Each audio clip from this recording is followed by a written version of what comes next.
প্রিয় বন্ধুরা, আজকের পর্বে তোমাদের এই ভিডিওটি কিন্তু খুবই গুরুত্বপূর্ণ হতে চলেছে। কারণ আজকের পর্বে আলোচনা করব তোমরা যারা উচ্চ মাধ্যমিক ২০২৪ দেবে তাদের জন্য বাংলা বিষয়ের এই শিল্প সংস্কৃতির ইতিহাস থেকে এই অংশটি খুবই গুরুত্বপূর্ণ হতে চলেছে। তোমাদের আ আজকের পর্বে যে প্রশ্নগুলো বলব, তোমাদের আজকের পর্বে যে প্রশ্নগুলো আমি আলোচনা করে দিচ্ছি, এই প্রশ্নগুলো তোমরা হুবহু কিন্তু প্র্যাকটিস করো। কারণ এই প্রশ্নগুলোর মধ্য থেকেই কিন্তু তোমাদের পরীক্ষায় তোমরা প্রশ্নগুলো পাবে। তাই এই প্রশ্ন সেটগুলো অবশ্যই তোমরা খুব ভালো করে প্র্যাকটিস করো। তোমরা জানো যে তোমাদের যে শিল্প সংস্কৃতির ইতিহাস রয়েছে তার মধ্যে ৫টা পার্ট রয়েছে। তার মধ্যে প্রথম যে পার্টটা রয়েছে কিন্তু বাংলা গানের ধারা, চিত্রকলা, চলচ্চিত্র, বিজ্ঞান চর্চা এবং বাঙালির ক্রীড়া সংস্কৃতি। এই যে ৫টার মধ্যে রয়েছে তার মধ্যে প্রথমেই তোমরা একটা অংশ বাদ দিয়ে দিতে পারো, যেটা হচ্ছে বাংলা গানের ধারা। এই অংশটাকে বাদ রেখে বাকি যে ৪টে পার্ট রয়েছে সেই ৪টে পার্ট কিন্তু তোমরা চোখ বুজে ভালো করে প্র্যাকটিস করতে পারো। আর আজকের পর্বে কিন্তু এই ৪টে পার্ট থেকে ২টো করে প্রশ্ন আমি বলে দেবো, যে প্রশ্নগুলো তোমরা এবারের পরীক্ষায় কিন্তু হুবহু কমন পেয়ে যেতে পারো। তাই দেখো, প্রশ্নগুলো অবশ্যই ভালো করে পড়ো এবং দেখে নাও আজকে এই যে প্রশ্নগুলো আমি আলোচনা করব এর মধ্যে কোন প্রশ্নগুলো তোমার অলরেডি তৈরি করা হয়েছে। যদি প্রশ্ন রেডি না হয়, অবশ্যই তোমরা এই প্রশ্নগুলো কিন্তু খুব ভালো করে মন দিয়ে রেডি করে নিও। কারণ এই প্রশ্নগুলোই কিন্তু তোমাদের পরীক্ষার হলের প্রশ্নপত্রে পেয়ে যাবে। তো দেখো, তোমাদের জন্য প্রথমেই বলে দিই, বাংলা গানের ধারা থেকে মাত্র ২টো প্রশ্ন আমি রেখে দিচ্ছি। যেখান থেকে দেখো, একটা হচ্ছে বাংলার ২টি লোকসঙ্গীতের ধারার নাম উল্লেখ করে যে কোনো একটি ধারা সংক্ষিপ্ত পরিচয়। আর ২ নম্বর, বাংলা গানের ধারায় অতুল প্রসাদ সেনের অবদান। তোমরা যারা চাইছো এই বাংলা গানের ধারা থেকে কোনো প্রশ্ন পড়তে, তাদের জন্য এই ২টো প্রশ্নই যথেষ্ট। অর্থাৎ আজকের যে মূল ৪টে বিষয়ের বা ৪টে টপিকের যে সাজেশন, তা হচ্ছে চিত্রকলা থেকে। যেমন চিত্রকলা, চলচ্চিত্র, বাঙালির বিজ্ঞান চর্চা এবং বাঙালির ক্রীড়া সংস্কৃতি। দেখো, এই ৪টে পার্ট বলতে বলতেই এর মধ্যেই সবথেকে বেশি ইম্পর্টেন্ট যেটা, সেটা আমি কিন্তু এর ভিডিওর মধ্যেই বলে দেবো। তাই ভিডিওটা অবশ্যই প্রথম থেকে শেষ পর্যন্ত দেখো। আর আজকের পর্বটি খুবই গুরুত্বপূর্ণ, তোমার বন্ধুদের মধ্যে কিন্তু অনেক শেয়ার করে দিও, তাহলে তারাও কিন্তু খুবই উপকৃত হবে। চ্যানেলে নতুন হলে কিন্তু অবশ্যই চ্যানেলটা সাবস্ক্রাইব করে পাশের বেল বাটনটি কিন্তু অল করে দিও।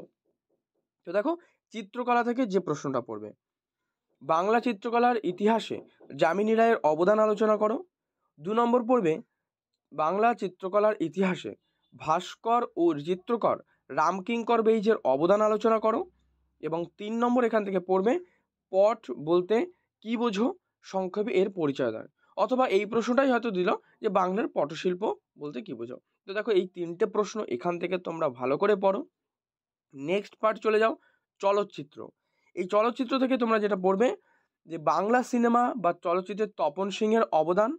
পড়বে মৃণাল সেনের অবদান। দেখো, এর পাশে স্টার দিয়ে রেখেছি, কারণ এই প্রশ্নটা তোমরা তোমাদের জন্য কিন্তু খুবই গুরুত্বপূর্ণ। তাই এটা অবশ্যই ভালো করে রেডি করে নিও, মৃণাল সেনের অবদান। আরেকটি পড়বে ঋত্বিক ঘটক। দেখো, ঋত্বিক ঘটকও খুবই ইম্পর্টেন্ট। আর তোমাদের যাদের এই ৩টে প্রশ্ন রেডি রয়েছে, অর্থাৎ কমপ্লিট, তারা অতিরিক্ত হিসাবে যদি এখান থেকে পড়তে চাও, তাদের জন্য শুধুমাত্র পড়বে তথ্যচিত্র এবং নিউ থিয়েটারের অবদান। যাদের আগে যে ৩টে প্রশ্ন বললাম যদি কমপ্লিট হয়ে থাকে, তবেই এই ২টো প্রশ্ন তোমরা দেখে যেতে পারো। এবারে আজকের যে মূল আকর্ষণ, যেটা হচ্ছে বিজ্ঞান চর্চা। দেখো, এই বাঙালির বিজ্ঞান চর্চাটা সবথেকে ইম্পর্টেন্ট। এখান থেকে প্রশ্ন এবারের পরীক্ষায় আসবেই আসবে। যে প্রশ্নটি আসবে, দেখো, প্রথম, বাংলা চিকিৎসা বিজ্ঞানে কাদম্বিনী গঙ্গোপাধ্যায়, অর্থাৎ কাদম্বিনী বসু গঙ্গোপাধ্যায়ের যে ভূমিকা, মোস্ট ইম্পর্টেন্ট একটি প্রশ্ন। এবারের তোমাদের ২০২৪ উচ্চ মাধ্যমিক যারা দেবে তাদের জন্য কিন্তু কাদম্বিনী বসু গঙ্গোপাধ্যায় খুবই গুরুত্বপূর্ণ হতে চলেছে। তাই এই প্রশ্নটা কিন্তু একটাও বাদ দিলে চলবে না, বিজ্ঞান চর্চা থেকে বিশেষ করে। ২ নম্বর, বাংলার বিজ্ঞান চর্চায় জগদীশচন্দ্র বসুর অবদান। এই যে ২টো প্রশ্ন বললাম, এর পাশাপাশি তোমরা এখান থেকে দেখে রাখবে অতিরিক্ত হিসেবে যে চিকিৎসা বিজ্ঞানে বিধানচন্দ্র রায়, এবং দেখে রাখবে নীলরতন সরকারের অবদান। এই যে প্রশ্নটা বললাম, অতিরিক্ত হিসেবে এই দুটো। তো অবশ্যই দেখো, বাংলার বিজ্ঞান চর্চাটা তোমরা এবার মূল ফোকাস করে এগিয়ে যাও।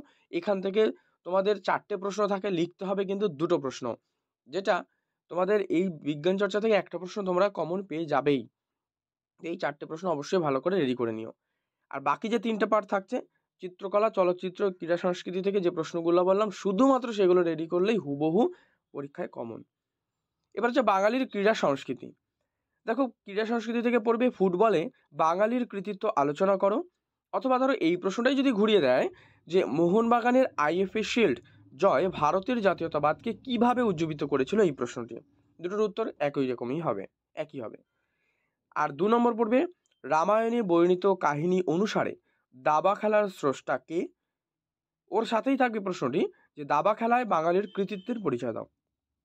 এই দুটো প্রশ্ন তোমরা এখান থেকে ভালো করে রেডি করে নাও। অতিরিক্ত যদি পড়তে যাও তাহলে অতিরিক্ত হিসেবে পড়বে হচ্ছে ব্রতচারী। তাহলে দেখো, আজকের পর্বে যে প্রশ্নগুলো তোমাদের বললাম খুবই গুরুত্বপূর্ণ, এই প্রশ্নগুলো ভালো করো, রেডি করে রাখো।